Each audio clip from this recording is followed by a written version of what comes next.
Bonjour à tous, ici le lieutenant-commandeur Guy Gentil et j'ai une transmission de la plus haute importance à vous communiquer.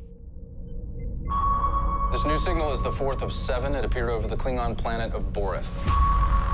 Whatever it is you're not telling us about Boreth, I need to know. These signals have invested in Discovery.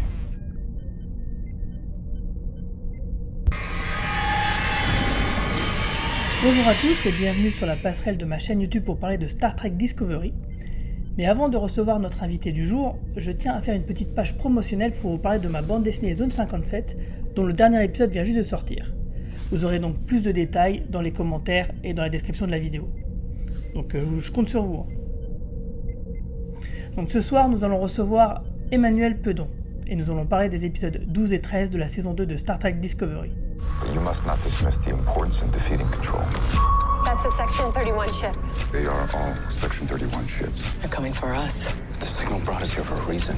The future hasn't been written yet. Alors salut Manu, aujourd'hui on va parler des épisodes 12 et 13, mais avant ça, j'ai appris que tu avais lancé ton nouveau podcast, est-ce que tu peux nous en dire quelques mots ? Ouais, bien sûr, ouais. Ça s'appelle Le Coin Pop, et j'ai lancé ça il y a 2 mois, et le concept en fait c'est que je parle de séries, de comics, de films, de ce que je vois, ce que je lis ou ce que je regarde au jour le jour. Alors je fais ça de façon... Pour l'instant j'en ai fait 2 en 2 mois et le 3e devrait pas tarder. Donc c'est un rythme mensuel pour l'instant, mais ça risque de s'accélérer ou de ralentir selon mes contraintes. En fait, je m'impose pas de rythme. Et voilà, pour l'instant, je le fais tout seul. Des fois, j'ai eu un invité sur le 2e numéro sur la partie film. Si des gens sont intéressés de temps en temps, qu'ils n'hésitent pas à me le dire sur Twitter, tu vois. Il n'y a pas de problème à faire ça par Skype ou en local s'ils sont à Nantes ou des trucs comme ça. Je fais ça principalement, en fait c'est entre autres David d'Actionneur, Thibaut République de Star Wars Outrider et toi qui m'avais redonné la flamme parce que ça faisait un moment que j'avais pas fait de podcast et que j'aime ça et du coup voilà, je me suis relancé.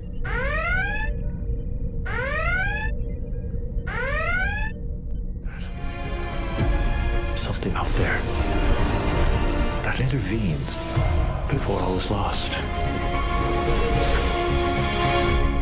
You like being back in the saddle?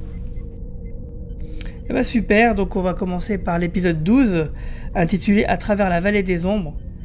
Donc c'était la semaine dernière, alors moi c'est un épisode que j'ai pas trop apprécié parce que notamment il y a 3 intrigues ennemies, donc c'est un peu le même mix, un peu indigeste que l'épisode 3, celui-là avec les Klingons. L'intrigue avec les Klingons... Bon, l'intrigue avec Pike est plutôt sympathique, même si elle est complètement facile, complètement fan service. Donc là, les mecs en fait, ce qu'ils font, c'est qu'ils vont vraiment... ils ont vraiment utilisé le mythe... Enfin, le peu qu'on a de Pike, voilà, ils ont tout exploité à fond. Donc là, on a même ce qu'on voit dans le double épisode de la ménagerie, c'est-à-dire donc l'accident de Pike qui va le rendre handicapé lourdement. Et le fait qu'il scelle son destin comme ça, qu'il le sache et qu'il scelle son destin, quoi. C'est intéressant parce que ça renforce le côté vraiment héroïque du personnage, mais en même temps, est-ce qu'on en avait vraiment besoin ? Enfin, moi je trouve que c'est un petit peu lourd quand même. Mais bon, c'est pas ça qui est vraiment gênant. Moi, ce qui m'a vraiment gêné dans le sens d'incohérence, c'est la partie sur Spock et Burnham qui ne voient pas le piège tendu par Control alors qu'il est gros comme une maison. Je veux dire, il y a tout le monde est mort, il n'y a qu'un gars qui est vivant. Comme par hasard, en plus, c'est quelqu'un que Michael connaissait d'avant du Shenzhou. Mais à aucun moment, ils se disent peut-être qu'il est infecté, peut-être qu'il est contrôlé par Control. Enfin, c'est bizarre, quoi. Ils s'en rendent compte évidemment au moment où le spectateur est censé s'en rendre compte également. Je trouve que c'est pareil, je trouve que c'est un peu bête, quoi. Je tendance à penser que même en tant que spectateur, on s'en rend compte avant. Enfin, c'est le principal défaut des mauvais épisodes de cette saison, c'est qu'on se rend compte de beaucoup de choses avant, quoi. Dès le début, c'est clair que dès qu'ils arrivent, dès qu'ils retrouvent un gars, le premier truc que tu te dis, c'est forcément un piège, quoi.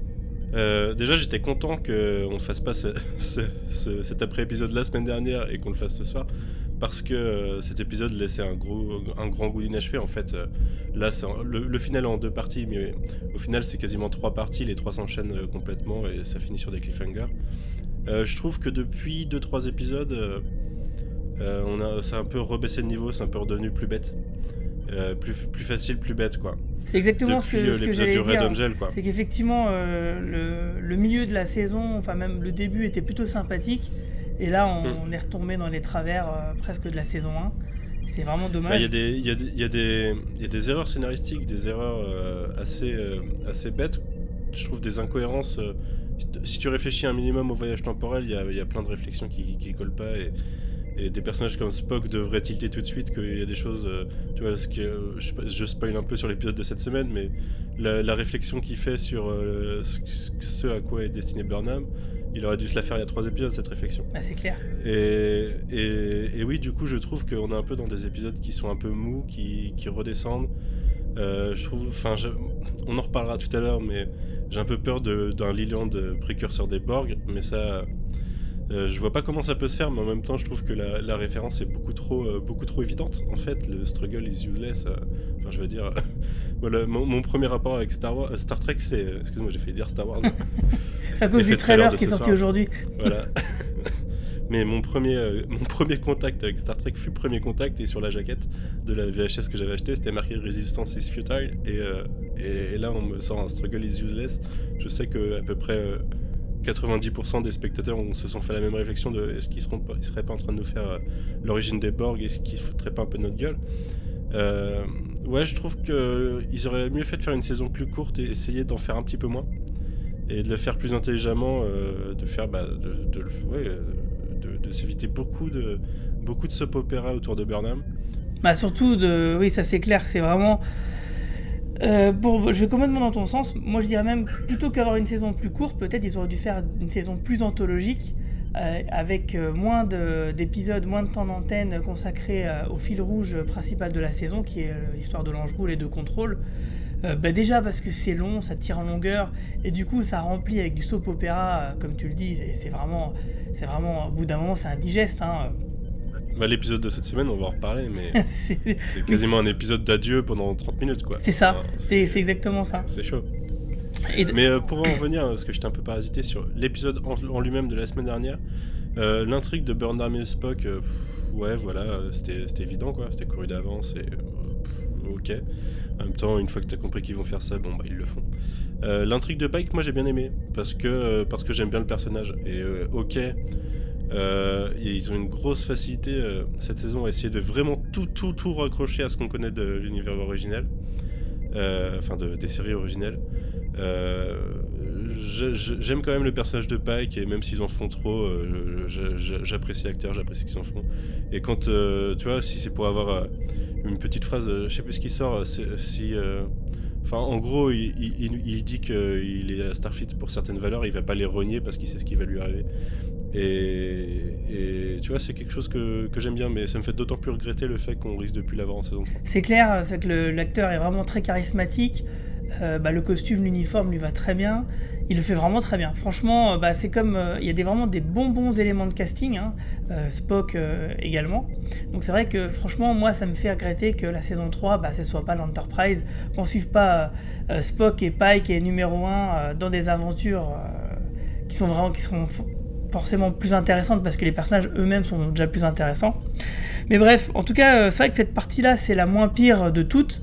Notamment aussi parce que là, sur la planète des Klingons, qu'on a déjà vu dans la nouvelle génération, notamment dans la saison 7, est aussi très intéressante. Surtout qu'on voit le fils de Tyler qui a grandi. Paradoxe temporel exige. Je trouve que l'idée n'était pas mal. C'est intéressant, et en plus... Le personnage était vraiment bien, quoi. Ouais, et c'est pas surexploité, tu vois, ils le font de façon... ça passe comme ça, et ils vont pas chercher beaucoup plus de pathos dessus, ils auraient pu le faire. On le sait parce qu'ils le font avec Burnham tout le temps, et pleure à tous les épisodes. Mais non, ils ont pas insisté, c'était bien. Par contre, il y a du George Hughes tout le temps maintenant, et ça me fatigue un peu. Ah, c'est clair.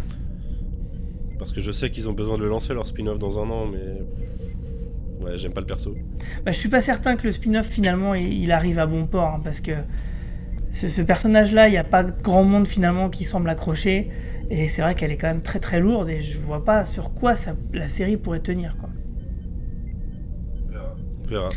Mais je pense qu'il y a suffisamment de fanbase. L'actrice, oui, pas le personnage. En plus, ils ont un peu flingué la section 31 avec cette saison. Enfin, il va falloir qu'ils repartent sur de nouvelles bases. Alors à la rigueur, ça peut être construire ces nouvelles bases. Mais on verra, ouais, je sais pas.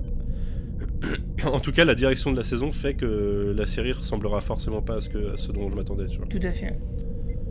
Peut-être un peu comme Agents of S.H.I.E.L.D. saison 2 après Winter Soldier, tu vois, où tu disais tiens ils vont annuler la série, et non, ça partait sur une autre direction. Peut-être que ça sera le même genre de choses. Ouais, pour revenir aussi sur la demi-intrigue qu'il y a dans l'épisode 12, c'est l'amourette entre Culbert et Stamets, avec Reno qui revient et qui joue un peu les conseillers du cœur. Bon on voit vraiment qu'ils ont fait revenir le docteur, mais qu'ils savent pas quoi en faire en réalité, hein, parce que c'est vraiment un personnage boulet qui bouffe du temps d'antenne, et avec une histoire d'amour qui est pas très intéressante, qui va nulle part en fait. Donc en fait, je comprenais pas l'intérêt de le faire revenir, et vu la direction prise, je le comprends encore moins, si ce n'est pour encore plus briser le personnage de Stamets. Et peut-être, en fait, on se rend compte dans l'épisode 3, peut-être pour le faire sortir de la série, c'est ce que je me suis dit. Dans une autre direction. C'est ce que je me suis dit aussi. Lui donner une raison. C'est ce que je me suis dit aussi, et c'est pour ça que le fait d'avoir mis Reno autant en avant, franchement, moi je croise vraiment les doigts pour qu'elle prenne sa place et qu'elle devienne un personnage régulier, parce que ce personnage-là, par contre, je l'adore. Je la trouve fantastique, avec ce côté McCoy à dire voilà, moi je suis ingénieur, je suis pas ceci, je suis pas cela. Donc vraiment, ça rappelle McCoy quand il disait moi je suis docteur, je suis pas ingénieur par exemple. Et puis donc ça répartit, l'actrice elle a vraiment un charisme fou, et donc ouais, j'espère qu'effectivement Stamets et le docteur Culbert vont dégager de la série, qu'ils vont nous mettre un bon personnage en tant que docteur, et qu'on ait Reno qui soit voilà l'ingénieur en chef du Discovery. On verra après l'épisode de cette semaine. Je pense que l'épisode de la semaine prochaine sera de toute façon décisif à plusieurs niveaux. Est-ce que tu avais d'autres choses à dire sur l'épisode 12 ? On n'a pas parlé de Tyler et de Elrel. Non, mais parce que ça... ils reviennent sur quelque chose auquel on avait mis un terme, et c'était bien. C'est vrai que c'est une conclusion qui s'étire un peu en longueur, quoi. Ouais, et du coup, je trouvais ça un peu dommage, en fait, de les reconfronter au moins de les reconfronter si tôt, c'était dommage. Au pire, attendre un peu. Pendant la section 31, on suppose que Tyler sera là. Ils auraient pu le refaire, tu vois, pour essayer de rouvrir un arc sur lui. Je trouve ça un peu tôt dans Discovery. Mais ça comblait du temps d'antenne. Ça fait partie des trucs que j'aurais fait sauter. Ouais, pareil. Donc c'est pour ça, tu vois, et encore une fois, ça reste un passage un peu soap opéra. Et finalement, donc là, on va directement enchaîner donc, sur l'épisode 13, une si douce peine. There is a battle coming. The odds are not in our favor. Captain Pike has always had faith that we play a part in some grand design. All of you will face your destinies with bravery and honor. I wish I had his certainty. 9 more enemy vessels just dropped out of warp. Prepare for battle. It's time. Donc cet épisode-là est aussi également très très porté sur le soap opéra et sur Michael Burnham et ses glandes lacrymales. Il tient qu'à ça cet épisode. Excuse-moi. Il tient qu'à ça cet épisode, parce qu'au final, je te dis, Burnham plus les autres, leur message d'adieu, les adieux entre Hugh et Stamets, l'espèce de message d'adieu au Discovery de Pike. Ça doit combler la moitié de l'épisode. C'est ça, non mais j'ai compté, hein. Et le reste, j'ai compté, t'as raison, c'est ça. Autour d'une intrigue.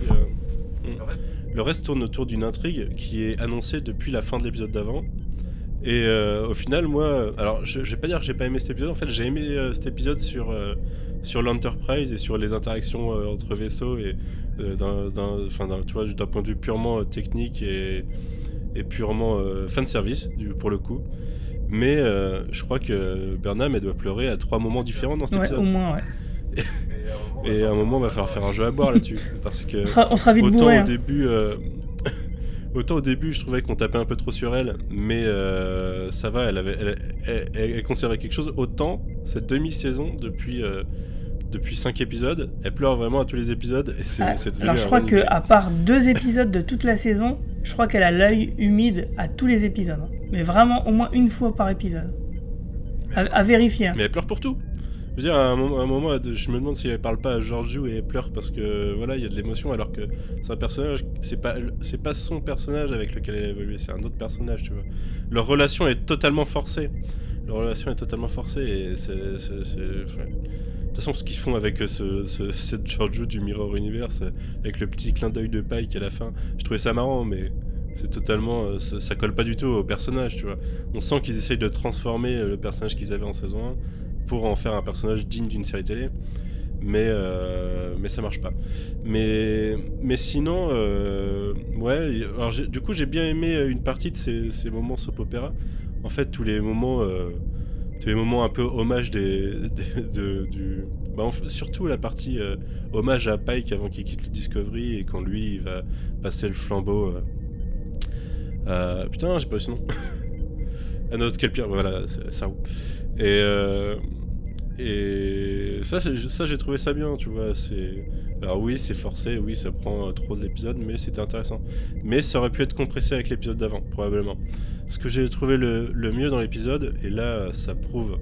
En fait, il y a deux choses dans cet épisode qui prouvent que tous les short épisodes intersaison sont utiles. C'est du coup l'arrivée de Poe, que j'ai trouvé bien. C'est Poe, hein, son diminutif. Tu parles de la reine, là ? Ah, la reine. Ouais. Ouais. Alors, je t'avoue que j'ai pas retenu, et semble j'ai que c'est détesté d'ailleurs ce short trek.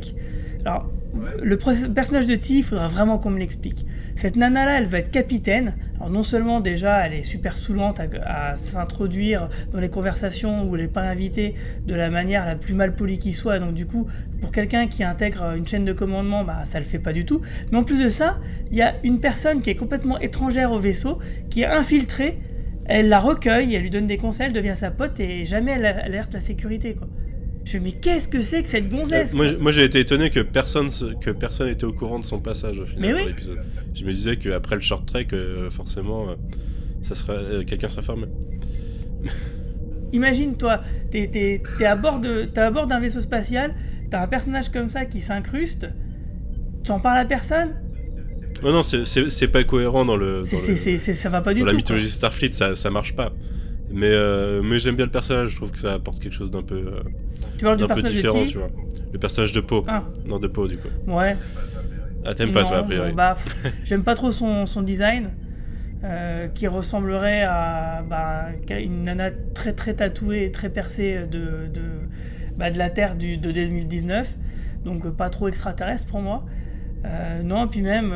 non, mais c'est toute cette histoire là du short trek avec Tilly, je le trouve tellement pas logique, pas cohérent, que ce personnage de Tilly ne devrait jamais être capitaine, quoi. C'est impossible qu'elle prenne du galon, quoi. Ça va pas du tout. Et du coup il y a le short trek sur le Discovery dans le futur qui est expliqué avec la stratégie d'envoyer le Discovery dans le futur. Ouais, alors attention, parce que le Discovery qui est dans le futur, à ce moment-là, il dit que ça fait déjà 1000 ans qu'il est là et qu'il attend. Donc ça veut dire que... Oui, mais on sait pas en quelle année c'est. Je sais plus. On connaît la date, si, il me semble qu'on sait la date. Hein. On sait que ça correspond grosso modo. Alors peut-être que j'ai mal compris. Hein, ce qui serait pas un cas isolé, parce que je sais pas si ça te le fait à toi aussi, mais durant toute la saison, je trouve quand même que leurs explications, la façon de poser les enjeux, de poser le contexte est très confus. Que des trucs simples, finalement ils en font des trucs compliqués de manière complètement inutile, pour remplir un peu du temps d'antenne, et du coup souvent on sait plus où on en est, quoi. On sait plus de quoi on parle. Tu vois, par exemple là, l'épisode d'aujourd'hui, quand t'as tout l'équipage qui reste avec Burnham et qui reste, pourquoi faire en fait, il reste dans le vaisseau, personne ne comprend ce qui se passe, quoi. Et d'ailleurs même t'as la blonde qui faisait l'actrice qui faisait Airiam et qui remplace donc le personnage de Airiam, qui est là également, alors que ça fait 2 semaines qu'elle connaît Michael Burnham, mais pourquoi elle se sacrifie entre guillemets, parce qu'il parle de sacrifice, donc on imagine que ils vont partir dans le futur avec elle, donc sûrement à bord du Discovery. Si c'est le cas, c'est très mal expliqué, hein. Franchement, moi avec ma femme on s'est regardé, on n'a pas très bien compris. Mais aussi par exemple... moi j'étais perplexe en ayant le sentiment qu'ils sont censés quitter le vaisseau quand même, tu vois. Mais j'ai pas totalement compris comment. C'est un truc qui est simple quand même. Pourquoi on ne comprend pas ça? C'est comme le cas de Control. À un moment donné, on se dit, attendez, est-ce que c'est un Control qui vient du futur, qui veut devenir plus balèze, ou comme Skynet qui essaye de faire en sorte que le passé se déroule comme il est censé se passer pour lui? Ou est-ce que c'est un Control qui a l'air déjà d'avoir une sacrée conscience, qui essaye d'avoir la conscience? Tu vois, je veux dire, c'est pas clair non plus, ça. Ouais, c'est pas clair. Ouais. Et ça, Non, je c'est suis toujours d'accord très avec toi. confus. Et j'ai bien C'est l'impression très que ce confus, n'est ouais. pas une volonté des scénaristes, c'est simplement leur incompétence qui fait que on est très confus par rapport à tous ces éléments-là. Mais il y a, par rapport à ce que tu disais tout à l'heure, où il passe un certain temps à t'expliquer des trucs qui sont très simples, dans l'épisode, je sais plus sur quoi ils font ça, mais il y a 3 explications de suite. Ah oui, si, sur la charge du truc à partir de l'énergie noire, Oui. là, où on te fait une explication avec une chute d'eau. Un torrent dans un verre Tout ça d'eau. pour Ouais. qu'au final Spock pour qu'au final Spock il finisse par te dire en fait ça va s'emballer, ça va exploser quoi. Enfin, tu pouvais dire ça dès le début. T'es passé par 3 phrases, ils sont passés par 3 passages pour dire 3 explications différentes pour qu'au final ce soit Spock qui te rende la chose claire. Je trouve ça assez Et exceptionnel. d'ailleurs, pour revenir sur l'histoire de, tu vois, t'as la blonde là, donc j'ai oublié le prénom, qui veut bien risquer sa vie pour Michael Burnham alors qu'elle la connaît que depuis 2 semaines. Par contre, Tyler, lui, il va sur l'Enterprise et puis après il va faire autre chose, on sait pas trop quoi. Enfin, je veux dire, s'il y a bien une personne qui n'a plus rien à perdre, qui n'a plus rien à foutre et qui devrait aller avec Burnham, c'est bien cette personne-là. Donc c'est pareil, j'ai pas trop bien compris quoi. Mais parce que je suis pas convaincu que cet équipage-là soit en mode suicide. Hein. Je pense qu'il y a un moment où ils sont censés réussir à quitter le vaisseau. Peut-être avec des navettes ou je ne sais quoi, mais Oui, sans doute. j'ai pas trouvé Sans ça doute, clair mais à un non plus. moment donné, Et tu vois, on se pose la question, on sait ils pas. font ressentir le fait que Michael Burnham, elle part toute seule. Mais si elle part toute seule et qu'il y a Ouais. personne pour aider ou pour faire ce qu'ils sont censés faire, elle peut pas y arriver. Donc c'est obligé qu'il y ait des gens qui soient derrière. Mais si, parce qu'ils le disent, à un moment, en gros, elle va prendre l'armure et ouvrir le passage, et le vaisseau en mode autopilote va la suivre. Ils le disent que le vaisseau doit la suivre en mode autopilote, donc ça veut dire qu'ils vont quitter le vaisseau. Mais le passage où ils expliquent pourquoi ils restent, à part pour défendre le vaisseau peut-être, pour utiliser son armement parce qu'ils savent que parce que le vaisseau il est... Ouais, en fait ils savent qu'ils vont devoir se défendre pendant quelques minutes avant que ça soit fini de charger. Alors, du coup, moi, alors, on est bien d'accord que là, actuellement, le contrôle qui fait chier la Fédération, c'est pas un contrôle qui vient du futur. Non. On est d'accord. Donc, s'ils envoient les données de la sphère dans le futur, donc a priori 1000 ans plus tard, Ouais. qu'est-ce qui nous dit que dans 1000 ans, Control ne soit pas là et ne pourrait pas accéder à ces données à ce moment-là? Parce que comment est-ce qu'ils peuvent être sûrs de détruire Control durant ce laps de temps, quoi?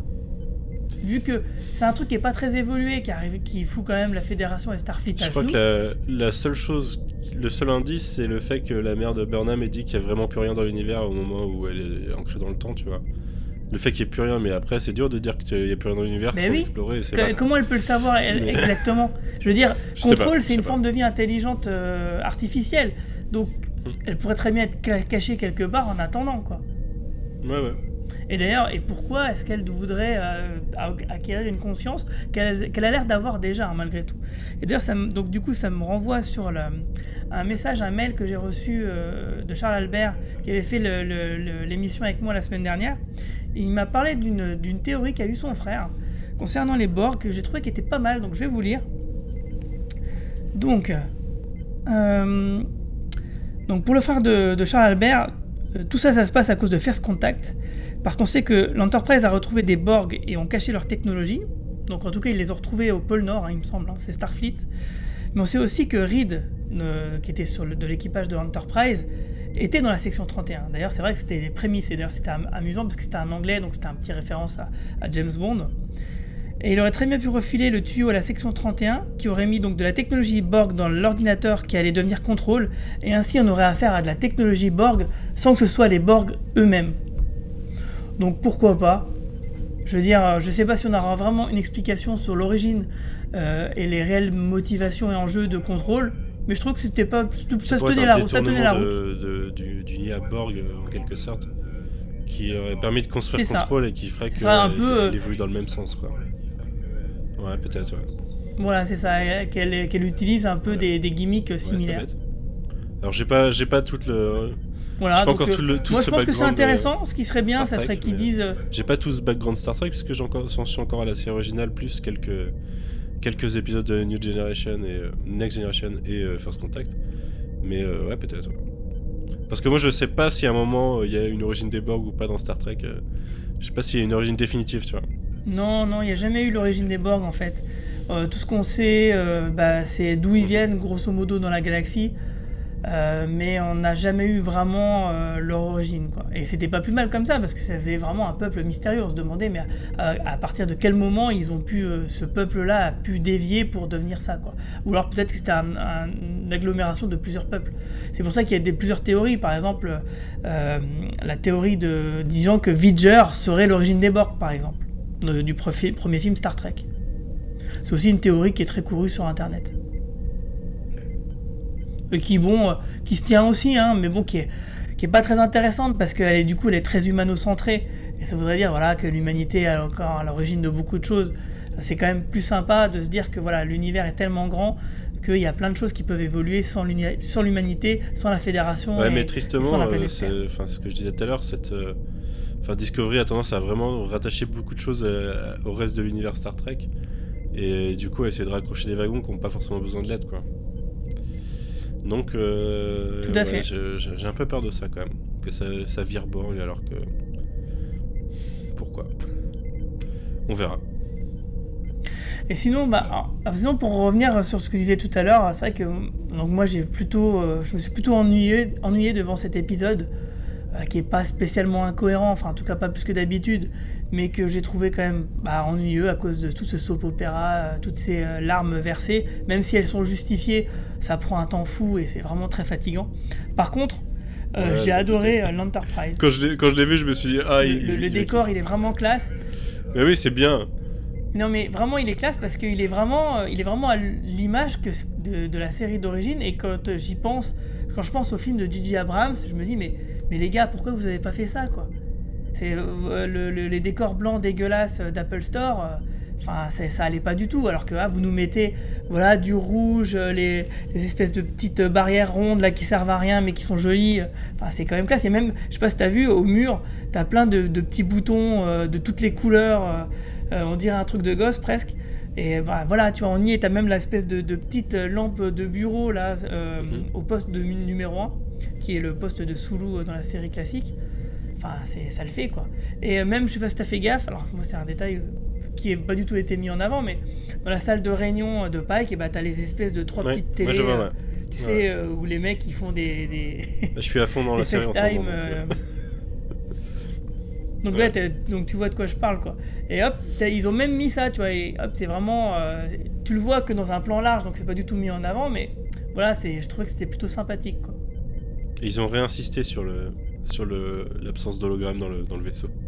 Ouais, et ça pour fait bien plaisir. réexpliquer, non, il n'y en aura pas, il n'y en aura jamais. Il y a même eu aussi le petit coup, alors c'est vraiment, là on est vraiment des fanboys, quoi. Quand Pike il est dans l'ascenseur, hop, il appuie sur la petite manette là. Oui. Je me suis posé la question s'il allait le faire ou pas. Et le truc qui sert à rien, mais voilà, c'est dans la quand série classique, alors ils font pareil. Ça fait plaisir, quoi, c'est le genre de détails qui font plaisir. Mais ça reste que des détails, malheureusement. Ça ne rattrape pas un scénario. Non, mais il était beau cet Enterprise. Fatigué. Et puis c'est l'arrivée de l'Enterprise avec le déploiement des passerelles, là, c'était stylé. Ouais, c'était stylé, et puis c'était plutôt inédit. Donc ça, c'est toujours ça qui est intéressant quand même, c'est de voir quelles sont toutes les possibilités techniques que peuvent nous offrir un tel univers. Et quand justement c'est exploité, forcément ça fait plaisir. Est-ce que tu as vu d'ailleurs le trailer de la semaine prochaine ? Non, pas encore. Tu l'as vu, toi ? Moi, je l'ai vu après l'épisode. J'arrivais pas à le choper sur mon Netflix. Mon Netflix était cassé, du coup, je l'ai téléchargé. Et du coup, à la fin, quand ça finit, ça met le trailer d'après. Et ça a l'air stylé au niveau bataille spatiale et tout. Ouais, alors moi j'avais juste un peu peur, vu qu'ils ont mis pas mal de navettes avec des armements, etc. J'espère que ça fait pas trop Star Wars. Non, tu vas voir, c'est sympa. D'accord. J'attends pour moi, voir ce que pour ça l'instant, donne les meilleures réel, batailles spatiales, c'est Battlestar. C'est pardon ? C'est Battlestar Galactica, la meilleure bataille spatiale. Oui, oui, effectivement, elles sont vraiment bien. Mais dans l'univers de Star Trek, moi c'est Star Trek 2, tu vois. Le début de First Contact. Ouais. Quoi ? Je n'ai pas vu Star Trek 2 encore. T'as Il pas me vu reste Star 4 Trek 2 épisodes de la série originale, après je passe au film. Après, t'as jamais vu les films en fait ? J'ai vu Retour sur Terre, c'est pas le meilleur. Ouais, qui est très bien. T'as pas vu le premier, donc je t'ai spoilé le premier peut-être. Un petit peu. Oh mince, désolé. Non, c'est pas grave. Il a quand même 40 ans. 40 ans, ouais, il est sorti il y a 40 40 ans. Non, j'ai vu Premier Contact et je crois que c'est tout. Les films, j'en ai pas vu d'autres. J'ai vu des épisodes de la série, mais j'ai pas vu d'autres films. Bah, tu verras, le 2, 3 et 4 forment une sorte de trilogie. Oui, ça je sais, ouais. Okay, et le premier, il est vraiment très bien. C'est un peu comme un épisode de la série classique, mais avec le sérieux et l'ambiance recherchée de 2001 l'Odyssée de l'espace, par exemple. Ouais, ok. Donc ça, moi je trouve que c'est un cocktail qui fonctionne plutôt bien, mais du coup ça nous éloigne un peu de l'atmosphère un peu humoristique, comédie parfois de la série classique. Bah déjà les persos sont plus vieux, quoi. Donc oui, en fait non, parce que le premier film se passe, même s'il a été tourné 11 ans après la fin de la série, ou non plutôt 10 ans après la fin de la série, il ne s'est écoulé que 2 ans en fait. Ah ouais? Voilà, parce que tout à l'heure, du coup j'ai lancé, parce que je les ai chopés parce qu'ils sont pas sur Netflix, donc je les ai téléchargés les films, désolé. Mais et du coup j'ai fait ça tout à l'heure, et j'ai lancé pour voir si mes sous-titres collaient, j'ai mis un bout au hasard et je suis tombé sur le retour de McCoy. Oui, et le retour de McCoy, il a l'air super vieux. Et super vieux par rapport à... Ah bah c'est sûr, ils ont pris 10 ans, des fois tu prends cher. Hein. Non mais du coup, si, je t'assure, ça donne l'impression qu'ils se sont séparés pendant longtemps, quoi. C'est en fait pas longtemps, pas tant que ça, hein, seulement 2 ans je crois. Enfin c'est quelques années, et en fait le gap temporel il est rattrapé avec Star Trek 2. Le 1 et le 2, alors le 1 il est sorti en 79, le 2 il est sorti en 82 je crois, donc il y a 3 ans d'écart entre les deux films, mais par contre là il y a plus 15 ans dans l'histoire, quoi. Donc en fait le retard il le rattrape avec Star Trek 2, où là donc du coup dans Star Trek 2 ils assument leur âge. Ok. Et d'ailleurs heureusement tu vois Shatner il a pris du bide seulement à partir de ce film là, dans le premier ça va, il était encore svelte. Mais il a les cheveux bouclés pardon. Il avait les cheveux bouclés, ouais, ça, c'est les années 80. Enfin voilà, sinon que dire ?